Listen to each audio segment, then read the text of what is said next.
Madam Vice President, Excellencies, distinguished delegates, it is my distinct honor to introduce His Excellency Mr. Uhuru Kenyatta, the President of the Republic of Kenya, to address the general debate of the 75th session of the United Nations General Assembly through a pre-recorded statement. I thank you.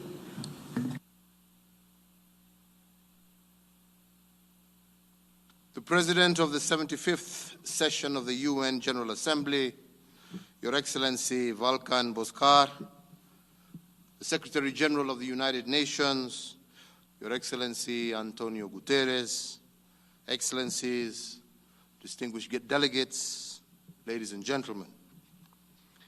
I'm indeed delighted to participate in this 75th session of the United Nations General Assembly. Despite the unusual circumstances that we meet, circumstances created by the COVID-19 pandemic. Let me take this opportunity, Mr. President, to thank you and to congratulate you on your election, and I wish you a productive and successful 75th session and assure you of Kenya's full as well as constructive support. I'd also like to take this opportunity to congratulate your predecessor, His Excellency Professor Tijani Mohamed Bandai, for ably steering the 74th session of the General Assembly during this very, very difficult season. He ensured that notwithstanding the difficulties of the pandemic, the work of the United Nations continued. Mr. President, the 75th anniversary is a moment to reflect on the journey that we have taken. It is a moment to introspect, to establish if the anchor still holds, or if our community of nations has become anchored by the challenges of our time. This is an occasion to reflect on our world and its institutions.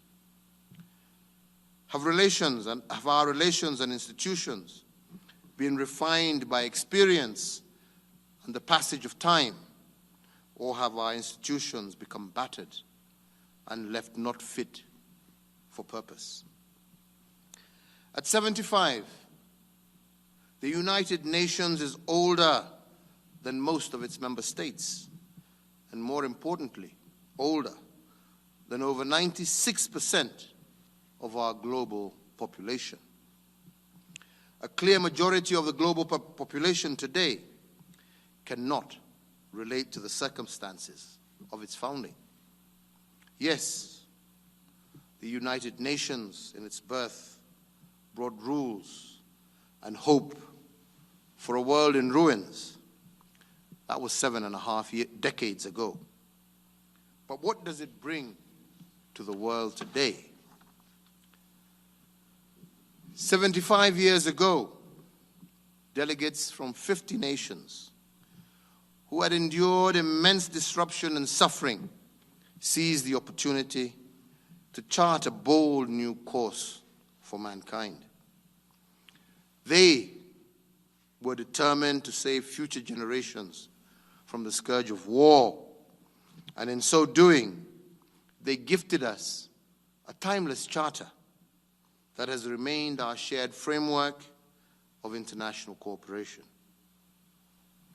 Your Excellencies, ladies and gentlemen, on this occasion of the 75th anniversary of the founding of the United Nations, we, the people of the United Nations, must rekindle the idealism, will, and spirit of the San Francisco Conference that founded our great organization. Today, mankind is confronted by complex, multifaceted, and gravely serious challenges. Across the world, we are witnessing constant disruptions that are generating great anxiety, uncertainty, and unpredictability. The COVID-19 pandemic best defines the challenges of our time. A challenge that affects us all. A challenge that we can only overcome if each one of us succeeds. The COVID-19 pandemic and other contemporary challenges, including the climate and biodiversity crisis that we face, our growing geostrategic tensions, social as well as economic inequalities, the crisis of legitimacy and governance, as well as vulnerabilities of our digital world, have indeed redefined the imperative for multilateral action. Kenya believes strongly that if we remain anchored in multilateralism and with unity of purpose, if we are much more agile in embracing change and positive transformations, if we remain rooted in a rule-based international system and act innovatively and selflessly, we can transcend our challenges and secure lasting peace and prosperity for all. This firm persuasion is born of our own experience and evolution as a nation. Much like the United Nations, our country was founded on the ideals of liberty, unity, rule of law, democracy, and participation of the people, grounded on human dignity, equity, social justice, inclusiveness, equality, human rights, and good governance. I believe these are all shared global values. And Kenya acknowledges that we've had our challenges in meeting these, but that doesn't change the vision that we have for the future. We have worked, all these issues have worked for us in our domestic context, and I believe that they will serve the United Nations well. And we are confident that our community of nations can do far much more collectively than any one country can ever do alone. Your Excellencies, the theme of our 75th Assembly, namely, the future that we want, the United Nations that we need, reaffirming our collective commitment to multilateralism, is most appropriate and indeed timely. It speaks not only to the urgent need to review our actions at both national and global levels, but also responds to the pressing demand for effective multilateral action within a rule-based international system. Indeed, the COVID-19 pandemic should give fresh impetus to our collective efforts to strengthen international cooperation. This global pandemic has deepened, unfortunately, existing inequalities, hitting the poorest and most vulnerable communities the hardest. It has created an unprecedented synergy of challenges and demonstrated the limits of our institutions. There is therefore an urgent need to improve readiness in the area of global crisis management, but more importantly, to effectively take urgent, coordinated, and collective measures to build resilience that would insulate our societies and our economies against the adverse effects of such pandemic and crisis. Mr. President, in Kenya, we have had to undertake special and targeted efforts. A national multi-agency team on COVID-19 is in place to ensure such appropriate interventions. We have revamped and expanded our national and county healthcare systems. The interventions that we have taken have targeted the old and the vulnerable, the unemployed, and our youth, and specific programs to keep them healthy and productively engaged. We have also recognized how this pandemic has in itself produced the challenges of gender inequality and more so gender violence. We have introduced financial and tax interventions to keep the economy and businesses viable and solvent. And like everyone else, introduced social health measures, including cessation of travel, social distancing, the wearing of masks, and improving hygiene for all. And this has been achieved to the best of our abilities within an environment of constitutional civil liberties and rights to prosperity and development of all our citizenry. At the continental level, Mr. President, working with the African Union, I have been involved personally in guiding collective continental actions together with my fellow heads of state and government who are members of the African Union Bureau. We adopted a continental COVID-19 mitigation strategy, which has had great success in coordinating continental efforts to prevent severe illness and death from COVID-19, as well as minimizing social and economic disruptions. Your Excellencies, what we have learned in the last 6 months is that no country, and I repeat again, no country can manage a crisis of this magnitude on its own. We have had to work collectively in order to build back better. We therefore call upon the global community to enhance cooperation and assistance to developing countries in vulnerable situations so as to bolster their economies and healthcare systems and to achieve universal healthcare coverage as envisioned in the 2019 UHC political declaration. Mr. President, this assembly is the pinnacle platform for debate on matters of global political concern. At no time in our recent history have global developments been as concerning as they are today. Global geopolitics and competition between global powers have complicated and severely undermined the global response to the COVID-19 pandemic. Indeed, they have caused severe anxiety and undermined coordinated responses to an economic and social character that would have left us in a stronger position as a global collective.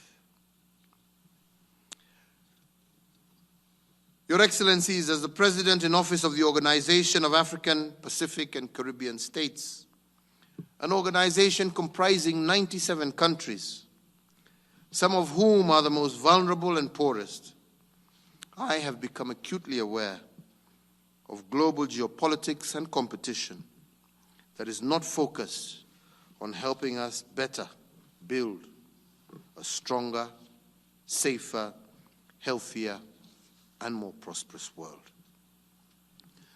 What is equally important is that even after addressing the acute phase of the pandemic, we must all remain collectively committed to global recovery.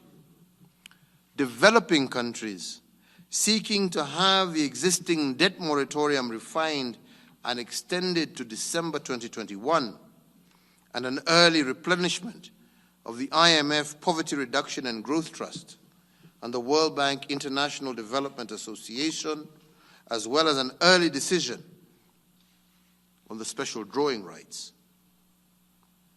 But Your Excellencies, I am confident that we have the answers to the challenges we face. The SDGs are a model for multilateral action, which capture the common aspirations of mankind to end poverty, protect our planet's biosphere, and to ensure prosperity for all.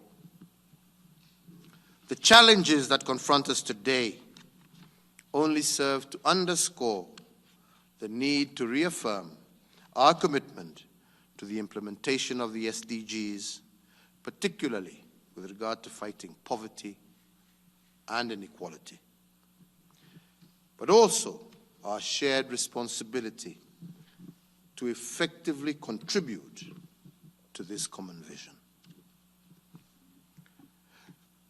Mr. President, turning to climate change, I believe Kenya's stance on climate change and the environment is known to all.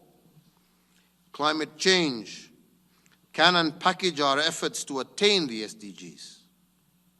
Kenya acknowledges the disproportionate impacts of climate variability in small island developing states, as well as states with fragile ecological environments. In this regard, Kenya was honored to co-host the United Nations Secretary-General's Climate Action Summit in September of last year, which resulted in landmark commitments as well as initiatives. Similarly, the interdependent crisis of the biodiversity loss and ecosystem degradation requires urgent and collective action. Our global home that was teeming with millions of species of God-given creatures, both great and small, is slowly dying. Kenya once again calls for urgent collective action to halt the dissemination of our biodiversity. We must find a global balance between human beings and other creatures on our earth. We must put harmony between people and nature. Our world is yearning for us to stop its ruin. In this regard, we in Kenya look forward to the upcoming Biodiversity Summit that shall be held later. Ladies and gentlemen, as host to the United Nations Environmental Programme and the UN Habitat, of which we are proud, Kenya calls for the expansion of the two programs, their viability to harmonize and to domicile all environmental and human settlement issues in their rightful place, which is at their headquarters. Kenya remains committed to continue offering the global community a conducive environment to declare the mandate of these two important UN organizations, UNEP and UN Habitat. Let me also remind all of us, Mr. President, that Kenya and Portugal will co-host the second UN Oceans Conference in the second quarter of 2021. We welcome you all to participate at the highest levels in Lisbon as we strive to harness science and innovation to scale up our conservation and the sustainable use of our oceans and blue economy. Your Excellencies, ladies and gentlemen, let me pause at this moment to sincerely thank each and every one of you for electing Kenya to the Security Council for the 2021-2022 term. The vote was an overwhelming affirmation of the trust and confidence that many members have in Kenya. I wish to assure you that Kenya will deliver on our commitments to the Council under the mandate of the African Union. We will work closely with all member states to ensure that the Council discharges its mandate in an inclusive, responsive, and consultative manner, because peace is a collective effort. Mr. President, Kenya has been a frontline state in global efforts to confront terrorism and violent extremism. We have consistently advocated for the need to build partnerships for a strategic and operational approach to prevent and to combat violent extremism, not just here in Kenya or our region, but globally. And even as we struggle With all other challenges of development and cooperation, we cannot afford to take our eyes over the ever-present danger of the existential threat of terrorism. Kenya was honored to have hosted the first ever African Regional High-Level Conference on Counterterrorism and Prevention of Violent Extremism in July of last year. Kenya also welcomes the envisioned establishment of the UN Counterterrorism Program Office here in Nairobi. As a country that has long contributed to global peacekeeping operations, it has been our experience that cooperation amongst various stakeholders, a clarity of mandate, appropriate training and equipping of troops, an integration of conflict prevention, peacekeeping, and peace-building measures, the participation especially of women, as well as the periodic reviews of the effectiveness of missions, greatly strengthens peacekeeping operations. Kenya will continue to advocate for inclusive, meaningful, triangular consultations between the Security Council, the UN Secretariat, and troop and police contributing countries. Your Excellencies, ladies and gentlemen, even though the world has made great progress since the creation of this great body, the United Nations, 75 years ago, our present challenges may appear dispiriting and the journey ahead seem daunting and arduous. But existence is like a marathon of global proportions. I come from a country of marathoners, and I therefore appreciate the demands of endurance, teamwork, and persistence in conquering the road ahead. Together, I believe we can win this race. Mankind can triumph and secure peace and prosperity in a greater biodiversity for present and future generations. Finally, Mr. President, the Secretary General's recent appeal for a global ceasefire also includes a humanitarian call for the rollback of international sanctions and to reinforce the efforts of vulnerable, fragile, and conflict-afflicted countries to deal with the impact of COVID-19. I state today that Kenya stands behind this initiative. And in this connection, I wish to make a special appeal for an end to the economic and commercial, as well as financial embargo against Cuba, sanctions against Zimbabwe and Sudan. The United Nations provides us a platform to resolve age-old differences and unburden ourselves of these antiquated conflicts. It is also Kenya's desire to see at this critical and historical juncture an inspiration for peace between Palestine and Israel.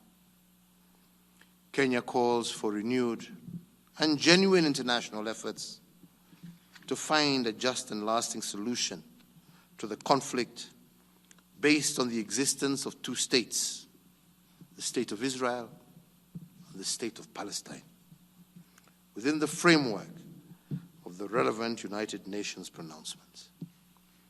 I want to thank all of you for your attention. Thank you, and God bless you all.